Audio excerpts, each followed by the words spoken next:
Et voyez-vous, cet après-midi, je vais vous raconter ma vie. Mais simplement, j'aimerais vous dire que ma vie n'a aucune valeur, n'a aucun sens sans Jésus-Christ. C'est lui qui rend les choses possibles. C'est lui qui a permis que je sois là avec vous cet après-midi. J'aimerais qu'on lui donne une bonne main d'acclamation, s'il vous plaît.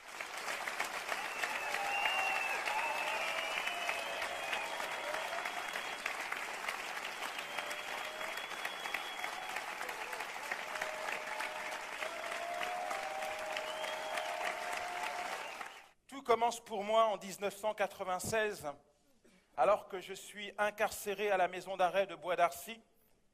Je suis là dans cette petite cour de 10 mètres carrés et je fais les 400 pas.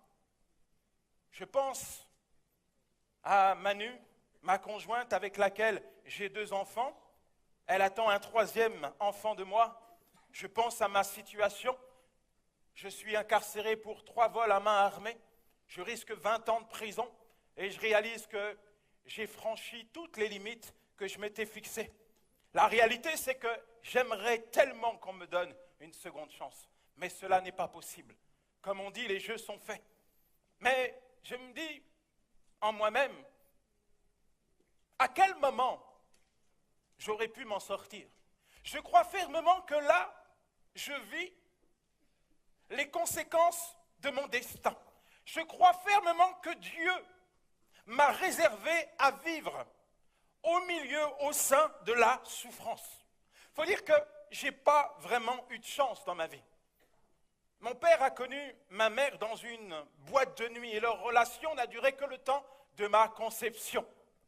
Avant ma naissance, mon père avait déjà quitté ma mère et ma mère a sombré dans la dépression en pensant à son futur. Alors dès qu'elle m'a mis au monde, elle m'a pris et m'a déposé aux services sociaux comme on dépose un colis à la poste.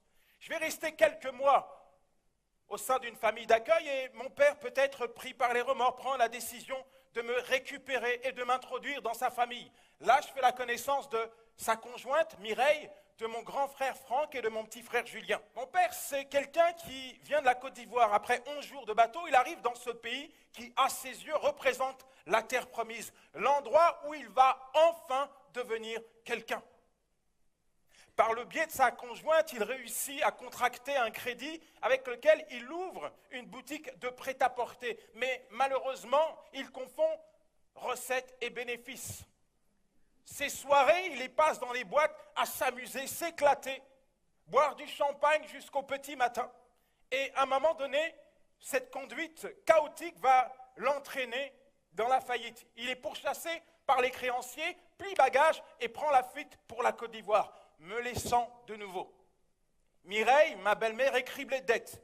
Alors, les huissiers vont lui prendre tout ce qui lui reste et les services sociaux vont se faire un plaisir de nous reloger dans une banlieue extrêmement difficile du 93, La Courneuve. Là, ma vie va changer. Mireille ne m'accepte pas. Si elle me garde, c'est simplement pour les allocations familiales. Et moi, qui suis qu'un enfant, je considère cette femme comme ma maman. Mais ma maman ne m'aime pas. Et tous les jours, je dois ranger la maison qui ressemble à une véritable porcherie. Nous n'avons pas de courant, pas de vêtements. Rares sont les jours où nous mangeons à notre faim. Nous prenons un abonnement annuel au Secours catholique. Et Mireille va me faire comprendre que je n'ai pas ma place au sein de la maison. Je n'ai pas le droit au câlin qu'elle réserve à ses enfants. Je n'ai pas le droit de partager un bon repas avec eux. Non, moi, ma place, c'est dans cette chambre, sans jouet, sans vie. Parfois, il arrive à Mireille de rentrer dans des excès de colère et de me frapper. Alors, elle me lève la nuit, m'amène dans la salle de bain, me crache au visage, me balance la tête contre les murs, me met des coups de poing, m'insulte de tous les noms parce qu'elle ne m'aime pas. Et quand je vais à l'école, je côtoie un univers que j'ignorais totalement. Sur mon chemin, je rencontre des toxicomanes qui m'appellent pour m'offrir un bonbon. Quand je m'approche de ces gars, que je vois leurs yeux révulsés, leurs bras en sang, je me dis, mais qu'est-ce qui ne va pas chez eux? Et puis, c'est des gars qui se livrent de la colle dans un sac sur un banc en face de l'école. Je me dis, mais qu'est-ce qu'ils sont en train de faire avec ce sac dans leurs mains? les dealers qui sont là dans le hall de l'escalier, qui me disent de bouger, de ne pas rester là. Le soir, c'est la violence, c'est les policiers qui rentrent dans le quartier pour se battre avec les grands. C'est les grands qui cassent les voitures. Un après-midi, alors que je suis en train de jouer avec un camarade, un voisin qui en a assez de nous entendre, ouvre sa fenêtre, sort sa carabine, tire une balle au hasard qui atteint la poitrine de mon copain qui meurt quelques minutes plus tard. Un peu plus tard, c'est au tour de mon grand frère, Franck, de me montrer ce que je ne devais pas voir. Mon frère, pour gagner un peu d'argent, prend l'habitude d'ouvrir la maison à tous les dealers du quartier qui viennent là dans l'appartement couper leur héros, leur coke, leur cannabis et en consommer sous mes yeux. Et puis le soir, c'est encore un spectacle effroyable. Mon frère avait pris l'habitude de traîner dans les boîtes de nuit avec sa bande, les requins vicieux.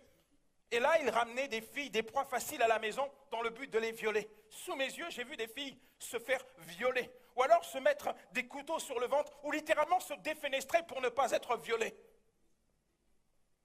Alors quand en 5e, mon professeur de français me dit « Yanis, tu n'es qu'un cancre, tu es le clown de la classe, ta place c'est dans la rue. » J'ai envie de lui dire « Mais vous ne me connaissez pas, mais vous me jugez. Vous ne savez pas que si je ne viens pas à l'école, ce n'est pas parce que je n'aime pas l'école. Mais bien souvent, c'est les jours du marché. Et moi, je fais les fins de marché pour ramasser des fruits, pour avoir quelque chose à manger. Si je ne fais pas mes devoirs, ce n'est pas parce que je ne veux pas faire mes devoirs, mais je n'ai pas de courant à la maison. Je n'ai même pas de fourniture scolaire. Et puisque c'était comme ça, je me suis dit que peut-être traîner dans la rue avec les jeunes qui, comme moi, étaient ignorés par leur famille, déscolarisés, allait être une solution. Alors, je me mets à traîner avec une bande aussi. Je ne suis pas méchant, mais quand je vois des jeunes de mon âge avec leurs parents, mangeant une glace, se réjouissant ensemble, je vis cela comme une injustice. Alors, quand je vois quelqu'un qui a un beau blouson et que moi j'ai froid en hiver, je me donne le droit de lui voler son blouson. Quand je vois quelqu'un qui a de l'argent dans sa poche et que j'ai faim, je me donne le droit de lui prendre son argent. Et un jour, je me retrouve dans le bureau d'un juge d'instruction. J'ai 15 ans. Et la seule solution qu'elle trouve pour pallier à mon problème, c'est de m'envoyer en prison. J'ai 15 ans, je me retrouve en prison. Et vous savez, à la cité, qu'est-ce qu'on dit de la prison? On dit que c'est l'école de la vie, c'est l'école de la rue. C'est là qu'on rencontre des personnes qui ont une histoire, qui ont un vécu. Et puis en prison, je m'aperçois d'une chose, on me donne de l'attention. J'ai 3 repas par jour, j'ai la télé dans ma cellule, j'ai l'eau chaude, j'ai un matelas pour dormir, je suis mieux qu'à la maison.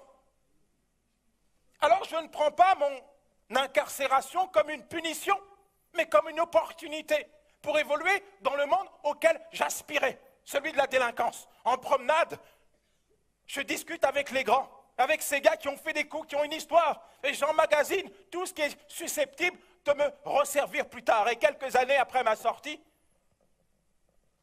j'étais devenu un vrai leader. Je me suis mis à voler, à cambrioler, et puis à dealer en petite quantité. Et après en grosse quantité. J'ai créé des filières à Amsterdam, au Maroc, recruté des personnes dans les cités qui vendaient pour moi partout, en Île-de-France. Et là, mon train de vie va changer. Désormais, je roule en belle voiture. Je pars en vacances quand j'en ai envie. Je dors dans les plus beaux hôtels. Et quelque part, pour moi, c'est une belle revanche. Influencé par certains films américains tels que Scarface, je me prends vraiment pour Tony Montana. Et je trouve un palliatif à ma détresse intérieure. Parce qu'il y a quelque chose qui ne va pas dans mon cœur. Alors, mon palliatif, c'est l'alcool et les extasies. Ah oui, avec ça, je fais la fête, je m'éclate. Et dans ce contexte d'euphorie totale, je fais la connaissance d'une personne, Manu, avec laquelle je vais avoir 2 enfants. Manu a quelques années plus que moi et sa vision de la vie est bien différente de la mienne. Manu veut que nous puissions fonder un foyer. Elle veut me voir travailler, être présent pour les enfants, présent pour elle. Alors elle me demande de faire un choix. À cause de ma vie disloquée, elle me demande de choisir entre mes sorties, mes potes, et elle et les enfants. Et je choisis les sorties, mes potes. Et j'abandonne mon foyer, je la quitte. Et là, je vais aller encore plus loin en termes de violence. Je vais me mettre à séquestrer et à torturer des dealers de drogue dure, c'est-à-dire d'héroïne et de cocaïne. L'avantage avec ce type de personnes, c'est qu'ils ne portent pas plainte. Mais l'inconvénient, c'est qu'ils se vengent. Et un jour, un des dealers que j'avais agressé va me poignarder.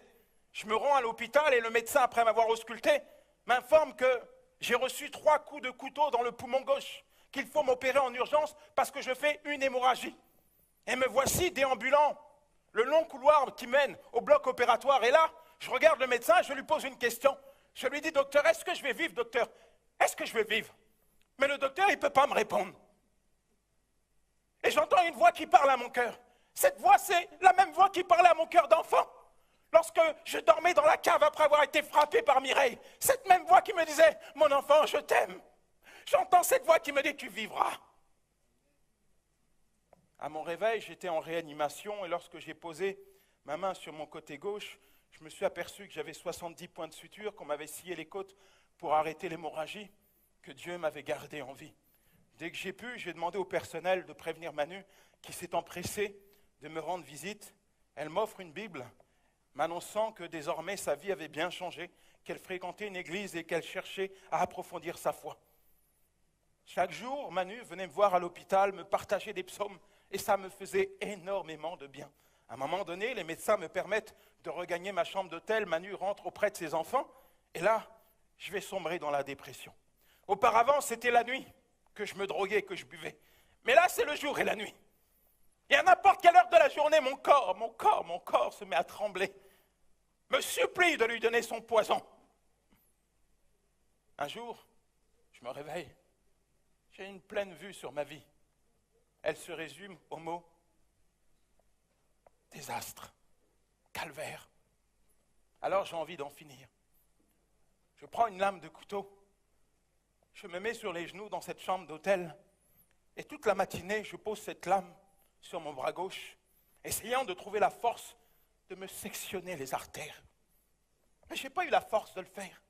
Alors j'ai fini par me mutiler, me taillader le bras, m'infliger une punition, celle que la vie m'infligeait chaque jour. Manu s'est aperçue de ma déchéance physique et psychique.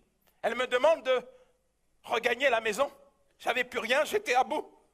Forcé d'accepter, me voici de retour à l'appartement. Mais le problème, c'est que je ne suis pas seul.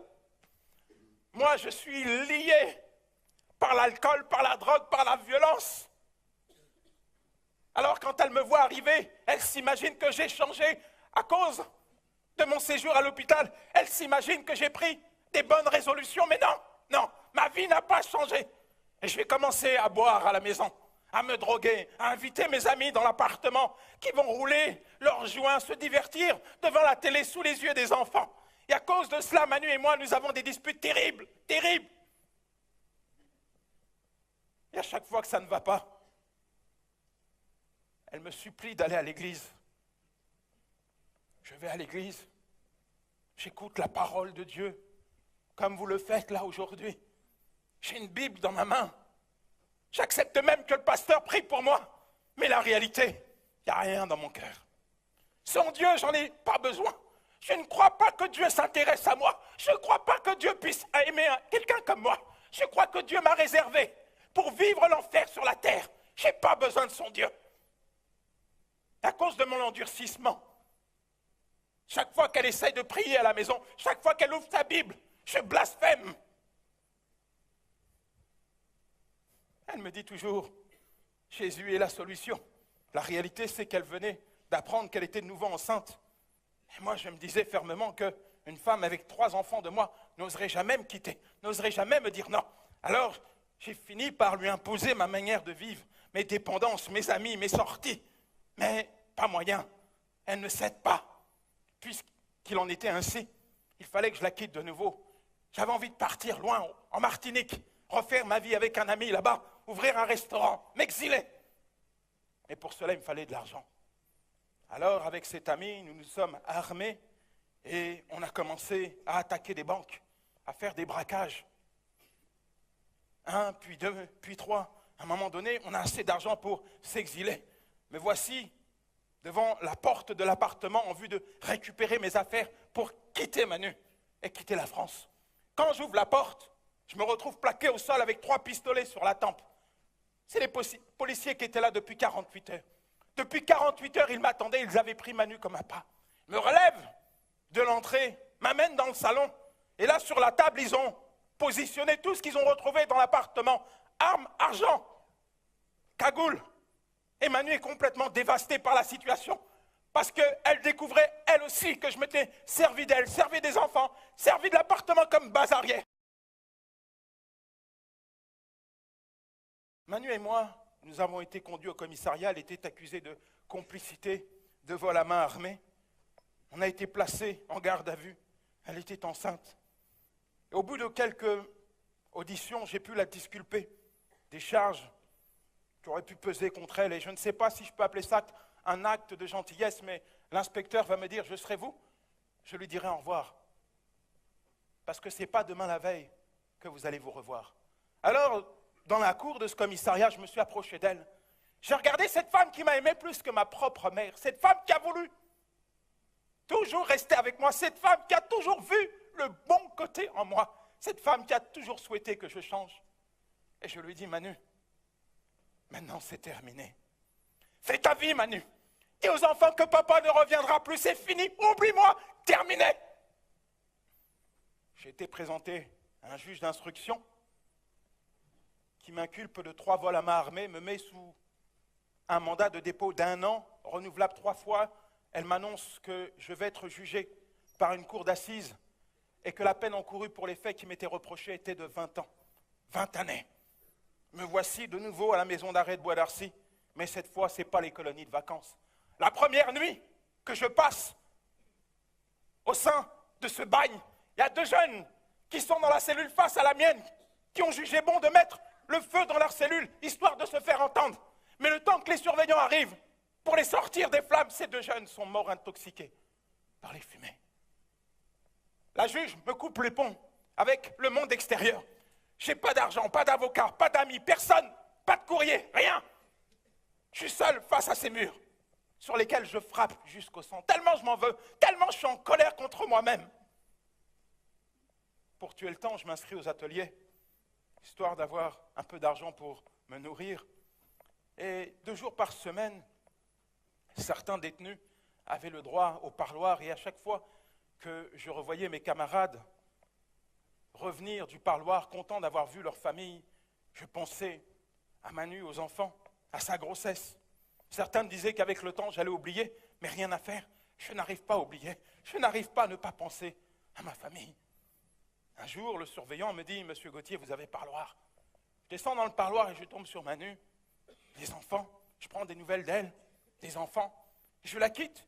Je croyais fermement qu'on allait se revoir pour l'anniversaire d'un de mes enfants, mais 2 jours plus tard, le surveillant me dit, « Monsieur Gauthier, vous avez parloir. » Quand je descends dans le parloir, je retombe sur Manu et mes enfants et je dis, « Manu, mais pourquoi tu viens me voir ici? Pourquoi tu ramènes mes enfants en prison, Manu? Pourquoi tu viens dans cet endroit? Tu es jeune, tu es belle, tu as l'avenir devant toi, tu as une famille qui t'aime, tu as un travail. Pourquoi tu gâches ta vie avec moi? » Et là, Manu me dit, « Non, j'ai quitté mon travail. Je me suis disputé avec ma mère. Moi et les enfants, on va rester avec toi. Peu importe le temps que ça prend, peu importe les années, on va rester avec toi. On ne peut pas te laisser tout seul, on ne peut pas t'abandonner. » 3 fois par semaine, qu'il vente, qu'il neige, qu'il pleuve, Manu prenait son bus qu'il a déposé à 2 km de la maison d'arrêt, après quoi elle devait gravir une pente. Parfois, Manu venait au parloir, les genoux en sang. Elle me disait, les enfants ne veulent pas marcher. Je les porte, mais il m'arrive de glisser. Mais c'est Dieu qui me donne la force d'être là. Les psychiatres qui étudiaient ma personnalité avaient constamment la même conclusion à mon égard. « Monsieur, on dirait qu'il y a quelque chose qui ne va pas chez vous. Vous ne parlez pas, vous ne communiquez pas. Dites-nous quelque chose. On peut vous faire un rapport qui vous sera favorable le jour de votre jugement, mais vous ne dites rien, vous ne parlez pas. On dirait que vous êtes mort à l'intérieur. » Et à chaque fois que la juge d'instruction demandait à me voir, quand je rentrais dans son bureau, il y avait toujours un dossier qui m'attendait, un braquage irrésolu. Un jour, je me suis levé dans son bureau, je lui ai dit, « Madame la juge, est-ce que je suis le seul braqueur du 78 ? Est-ce que c'est à moi que vous allez confier tous vos braquages irrésolus ?» Et c'est Manu, avec sa foi et avec son Dieu, au parloir. La réalité, c'est que je l'aime. J'aime mes enfants. Mais je n'ai pas besoin de son Dieu. Et quand elle me parle de Dieu, je fais mine de l'écouter. Mais un jour, j'en ai assez. J'en ai assez de l'écouter. J'en ai assez qu'elle me dise que Dieu m'aime. Alors, je me donne le droit de lui rappeler certaines vérités. Je me lève dans le parloir sous les yeux des enfants. Je prends Manu par le col. Je dis, Manu, ce mot que tu emploies, amour, qu'est-ce que ça veut dire pour moi, Manu? Qu'est-ce que ça veut dire? Manu, ça fait des années, Manu, que je l'ai éradiqué de ma pensée. Manu, mon père m'a abandonné. Ma propre mère, moi le fruit de ses entrailles, elle m'a jeté à la poubelle. J'ai vu mes amis mourir sous mes yeux. Toute ma vie, j'ai souffert, j'ai galéré. Comment tu oses me dire que Dieu m'aime, Manu? Quand j'étais petit et que je dormais dans la cave sur un bout de carton après avoir été frappé par Mireille, le seul être vivant qui me donnait de l'amour, Manu, c'est mon chien. Mon chien m'a aimé plus que l'homme, Manu. Il n'y a que mon chien qui était là pour essuyer mes larmes quand je pleurais. Il n'y a que mon chien qui était là pour me donner de l'attention. Comment tu oses me dire que Dieu m'aime? Dieu ne m'aime pas, Manu. Parce que si Dieu m'avait aimé, jamais, jamais, jamais, il n'aurait permis cela. Jamais. Mais peu importe mes arguments. Manu, ne changez jamais de ton. Dieu t'aime et il peut changer ta vie. Un soir, je suis dans ma cellule, en train de penser à ma situation, à mon état. Il se passe quelque chose là dans cette cellule. Quelque chose d'extraordinaire. Là au milieu des rats et des cafards où tout le monde m'a abandonné, où je suis tout seul dans mon gouffre, dans mon carreau, je sens la présence de Dieu. C'est comme si Dieu venait parler à mon cœur pour me dire, mon enfant, quel est le jour où tu vas comprendre que je t'aime? Quel est le jour où tu vas comprendre que je t'aime? Quel est le jour où tu vas comprendre que je t'aime? Toute la nuit, j'ai entendu cette parole marteler mon cœur. Toute la nuit. Le lendemain, j'avais parlé avec Manu. J'arrive, je reste debout. Je regarde cette femme. Et c'est comme si Dieu levait un voile sous mes yeux.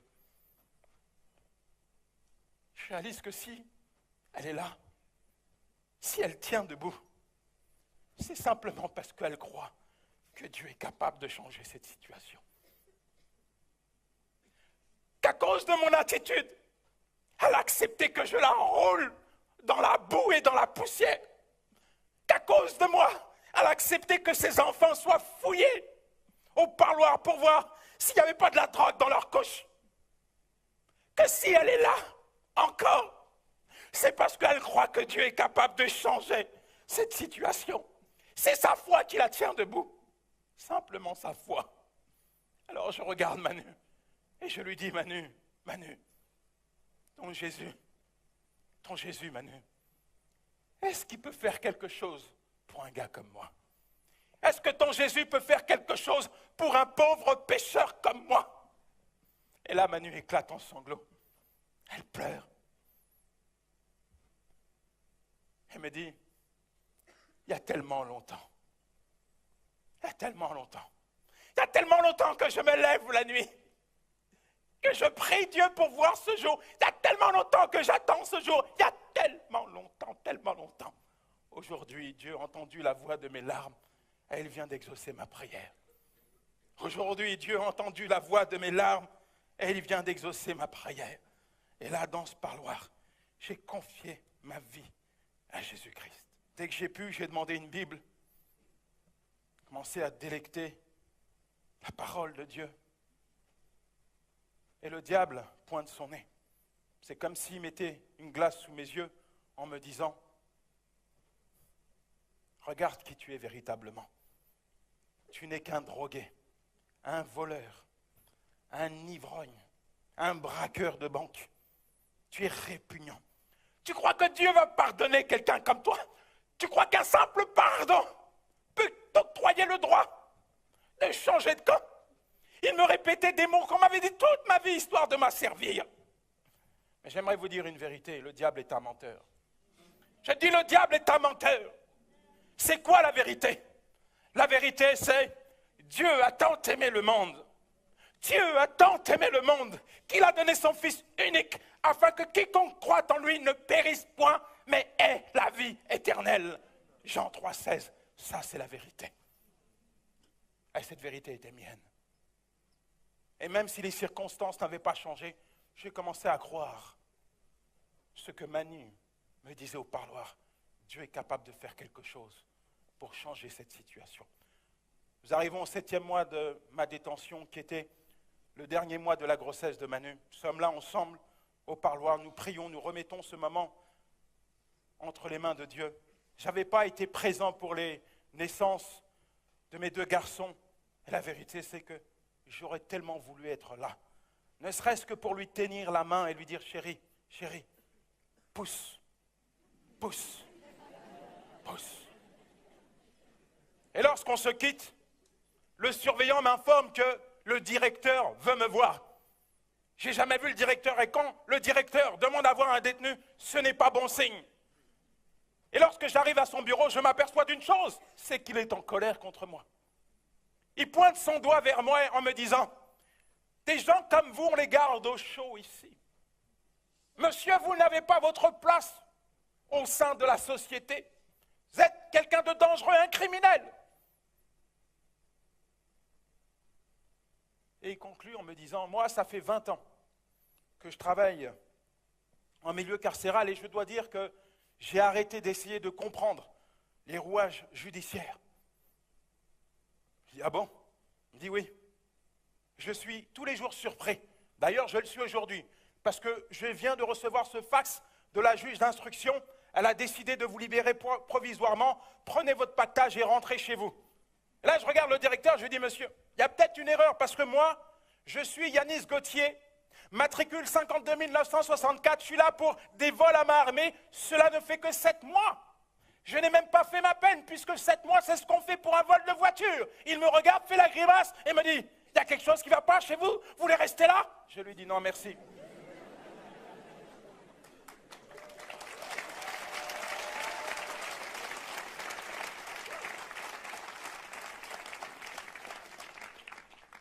Je fais mon pactage, direction l'appartement, je sonne, dring, dring. Ma femme, les enfants m'ouvrent, ils m'accueillent. Nous allons dans le salon, nous nous mettons sur les genoux et nous commençons à louer, adorer, magnifier, exalter, glorifier notre Dieu. Et 2 heures plus tard, mon épouse me dit, chérie, je lui dis quoi mon amour? Elle me dit, j'ai mal au ventre, je crois que je vais mettre notre enfant au monde. À 2 heures du matin, je coupe le cordon médical de mon petit garçon, je pleure comme un bébé et je promets au Seigneur de le suivre pour le restant de mes jours.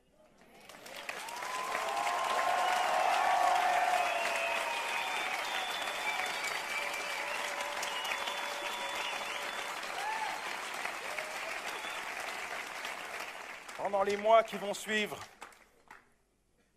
je vais voir Dieu intervenir d'une manière particulière, spectaculaire dans ma vie.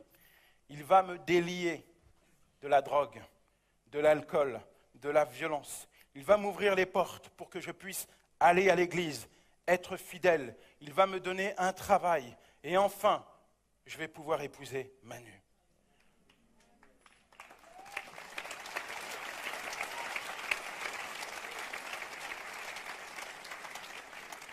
« 36 mois plus tard, je reçois une ordonnance de prise de corps. Je dois me constituer prisonnier en vue d'être jugé par une cour d'assises avec mon complice qui est toujours incarcéré. Après avoir été au culte, je me présente à la maison d'arrêt et le surveillant qui m'accueille me dit « Monsieur Gauthier, si on vous demande de vous constituer prisonnier, c'est parce que premièrement, vous allez être jugé par une cour d'assises et vous le savez, les peines sont conséquentes. » Je lui dis « Oui, je le sais. » Mais il me dit « Monsieur, où sont vos affaires? Où sont vos valises ?» Je lui montre ma Bible et je lui dis « Voici mes affaires, voici ma valise. » Pendant 2 jours, j'ai été jugé. Les témoins sont venus raconter leur calvaire à la barre. J'ai saisi cette opportunité pour leur demander pardon. Les avocats, le procureur, la cour est partie délibérer. Et lorsque la cour est revenue, nous avons été invités à nous lever. Mon complice et moi, nous avons été reconnus coupables des faits qui nous étaient reprochés. Et ça a commencé par mon complice qui a écopé de 5 ans d'emprisonnement ferme. Et alors que je m'attendais à une peine, je ne sais pas laquelle, la juge va dire ceci. Il y a 36 mois, nous avions quelqu'un qui était complètement perdu. Quelqu'un de dangereux pour la société, alors nous avons jugé bon de le mettre en détention. Mais au travers des rapports du contrôle judiciaire, les psychiatres, nous voyons que M. Gauthier s'est totalement réinséré dans la société.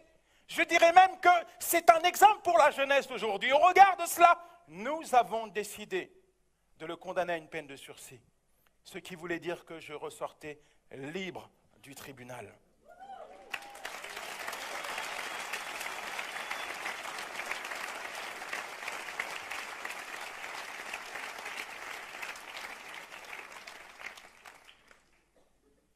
Cette épée de Damoclès ôtée par Dieu au-dessus de ma tête me permettait de voir mon avenir avec sérénité et tout allait bien.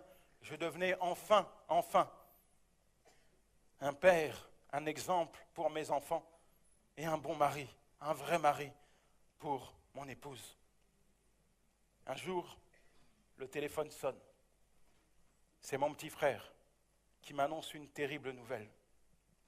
Il m'annonce que mon grand frère vient de se faire assassiner. Et là, pour moi, c'est le monde qui s'affaisse sous mes pieds. Je me demande pourquoi.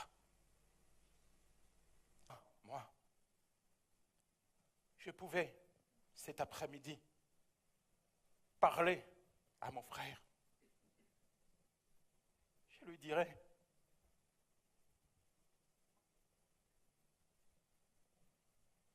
hé frangin,